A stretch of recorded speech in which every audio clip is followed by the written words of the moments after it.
तरीके का एक षड्यंत्र भी इस प्रकार के याचिकाओं में छुपी हुई थी, जो अत्यंत दुर्भाग्यपूर्ण और निंदनीय भी है। श्री राहुल गांधी जी ने इस संबंध में अपना एक पीसी की थी और लगभग 150 सांसदों के हस्ताक्षर युक्त एक ज्ञापन देकर के राष्ट्रपति भवन जाकर के महामहिम राष्ट्रपति जी से मिलकर एक राजनीतिक ढोंग करने का प्रयास भी किया गया था। कांग्रेस द्वारा जो ये राजनीतिक षड्यंत्र लोकतंत्र के प्रति किया गया, माननीय सर्वोच्च न्यायालय को बदनाम करने के लिए किया गया और भारतीय जनता पार्टी के यशस्वी राष्ट्रीय अध्यक्ष श्री अमित शाह जी को बदनाम करने के लिए जो षड्यंत्र श्री राहुल गांधी के नेतृत्व में कांग्रेस ने रचा है, आज एक बार पुनः उस राजनीतिक षड्यंत्र को सुप्रीम कोर्ट के इस फैसले ने बेनकाब किया है। आज भारत की न्याय व्यवस्था ने सत्य को सबके सामने रखा है और सत्य की विजय एक बार पुनः हुई है। श्री राहुल गांधी के इस षड्यंत्र से देश के अंदर माहौल बिगाड़ने की कुत्सित चेष्टा थी। देश के अंदर एक राजनीतिक षड्यंत्र के तहत अस्थिरता पैदा करने भारतीय जनता पार्टी और उसके राष्ट्रीय अध्यक्ष श्री अमित शाह जी को बदनाम करने और राजनीतिक रूप से उन्हें समाप्त करने की कुत्सित चेष्टा उनके द्वारा की गई है। श्री राहुल गांधी को और कांग्रेस पार्टी को अपने इस षड्यंत्र के लिए देश की जनता से माफी मांगनी चाहिए।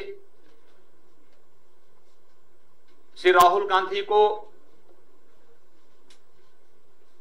जमीनी स्तर की राजनीति करनी चाहिए। राजनीति लोकतंत्र में हम बेबुनियाद आरोप प्रत्यारोप करके और देश की न्यायपालिका को भी इन प्रकार के मामलों में अनावश्यक लपेट करके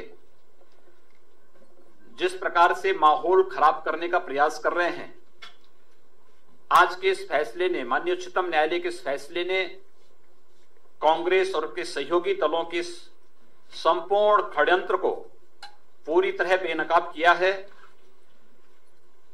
हमें लगता है कभी कभी कि कांग्रेस पार्टी ये मानती है कि इस देश के अंदर शासन करने का अधिकार केवल एक परिवार को है।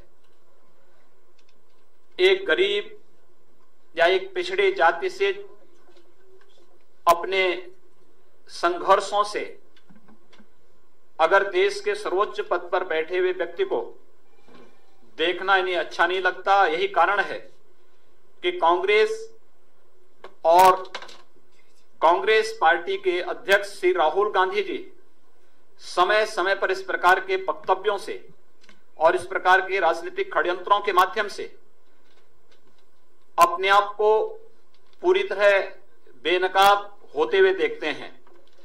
इस सब के बावजूद भी वे अपने राजनीतिक षड्यंत्रों को करना बंद नहीं किए हैं। हम लोग मांग करेंगे कि पिछले दिनों जो कुछ भी कांग्रेस के राष्ट्रीय अध्यक्ष श्री राहुल गांधी जी ने जिस प्रकार के वक्तव्य दिए थे, जिस प्रकार की साजिशें रची थी, इन सब के लिए उन्हें देश की जनता से माफी मांगना चाहिए। इस संपूर्ण प्रकरण में कुछ अधिवक्ताओं ने अपने पेशे की मर्यादा को भी तार तार किया है और जिस प्रकार का आचरण उन्होंने देश के माननीय उच्चतम न्यायालय के सम्मुख किया है वो अत्यंत दुर्भाग्यपूर्ण रहा है। पीआईएल यह लोकहित से जुड़े हुए मुद्दों के लिए है, पब्लिक इंटरेस्ट लिटिगेशन के लिए है, लेकिन कुछ लोगों ने पीआईएल को पॉलिटिकल इंटरेस्ट लिटिगेशन बना करके रख दिया है, जो मुझे लगता है कि देश के लोकतंत्र के हित में भी नहीं है। और इस प्रकार की प्रवृत्ति पर भी प्रभावी ढंग से रोक लगनी ही चाहिए। मैं एक बार पुनः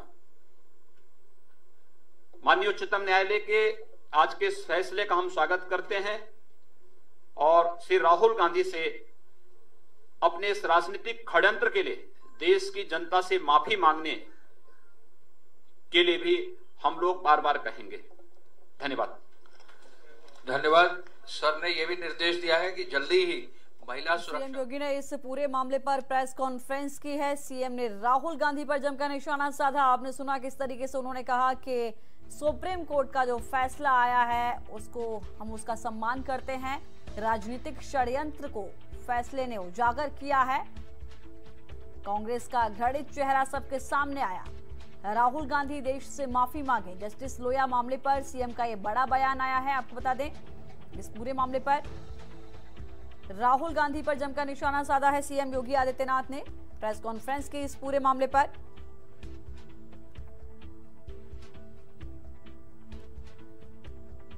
मीडिया से मुखातिब होते हुए